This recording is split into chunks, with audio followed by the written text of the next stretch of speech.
Assalamualaikum warahmatullahi wabarakatuh. Selamat sore.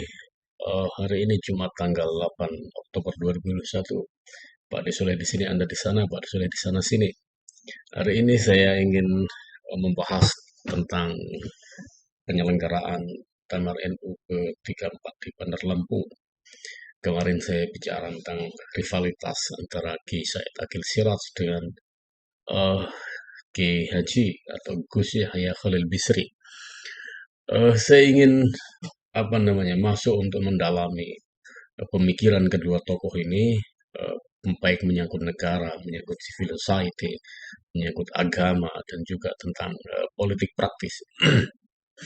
Salah satu dari niat Gus Yahya untuk mencalonkan diri sebagai ketua umum PBNU pada muktamar nanti adalah pertama, dia melihat bahwa perjalanan NU ini tidak sesuai, tidak ideal terus dengan konteks zamannya. Gus Yahya mengkritik bahwa NU sangat dekat dengan kekuasaan, bahkan lebih dari itu NU bicara tentang DPRD, tentang DPR, bahkan tentang anggaran dari Pemda, Pemkot, dan Pemprov. Eh, Dia kemudian ngasih sodoran bahwa idealnya NU itu tidak hanya melayani dirinya sendiri, tidak hanya melayani umat Nahdien, tapi lebih dari itu melayani semua umat, melayani bangsa ini. Kemudian dia juga meletakkan bahwa posisi ideal untuk NU dalam konteks sekarang adalah sebagai bagian dari civil society. Eh, Menurut Gus Yahya, beberapa hal itu tidak ada dalam kepemimpinan dua periode kepemimpinan Kiai Said Akil Siraj. Eh, Oke, sekarang kita lihat lebih jauh tentang bagaimana itu civil society. Civil society memang benar bahwa itu salah satu dari empat pilar demokrasi. Pilar pertama adalah pemilu berkala, pilar kedua adalah adanya partai politik, pilar ketiga adalah ada pers yang bebas, dan keempat adalah ada kelas menengah kota atau civil society yang sadar akan negaranya. Oke, kalau dipandang NU tidak tepat berada di posisi sekarang karena sangat dekat dengan kekuasaan, sangat dekat dengan partai politik, dan hanya melayani umatnya. Dengan kemudian sebenarnya idealnya seperti apa?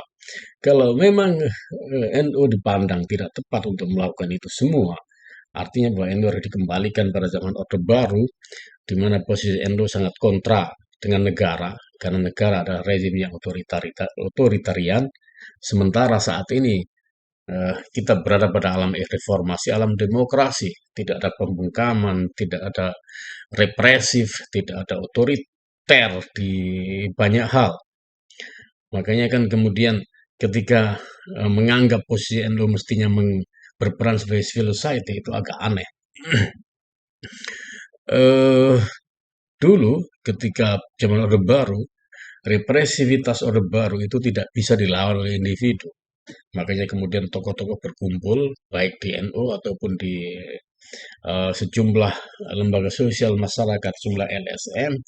Mereka kemudian menggaungkan apa yang disebut oleh Gus Yahya tadi sebagai civil society. Tapi konteks zaman sekarang justru kalau kita kemudian menjauh dari negara, berada di tengah, artinya di tengah sebagai eh, posisi antara rakyat dan negara, apakah tepat posisi itu? Sementara kita di bawah presiden yang sangat egaliter, presiden yang sangat merakyat, dan tidak keras terhadap NU, terutama. Kemudian menurut saya tidak strategis kalau bicara soal NU dalam posisi sekarang sebagai kekuatan civil society. Civil society yang dimaksud adalah bahwa NU berperan seperti Lokatarunya Haris Azhar atau LBH atau seperti berperan seperti Rogo Gerung dan kelompok 57 anggota mantan anggota KPK yang dialih tugaskan. Nah, kalau itu kemudian NU diharap berperan ke sana, ini agak menggelikan karena Di saat-saat kita ini dalam tanda kutip di puncak kekuasaan, kita punya beberapa menteri, kita punya beberapa anggota, kita punya partai yang kuat DPR, kita bisa bahkan kita punya wakil presiden, kemudian kita bicara soal civil society jelas tidak tepat. Karena kita ini nyaris bagian dari negara atau bahkan negara saat ini adalah salah satunya adalah NU. Itu yang pertama. Yang kedua, kita harus menyadari bahwa negeri ini sejatinya, pemilih sejatinya adalah empat kelompok. Pertama adalah kalangan nasionalis, yang kedua adalah kalangan tentara nasional dan polisi nasional, polisi Republik Indonesia.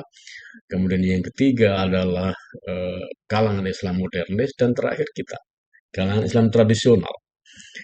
Artinya, arah dan perjalanan bangsa ini, apa kata empat kelompok besar ini? Selain empat kelompok besar ini sejatinya adalah penumpang gelap Republik ini.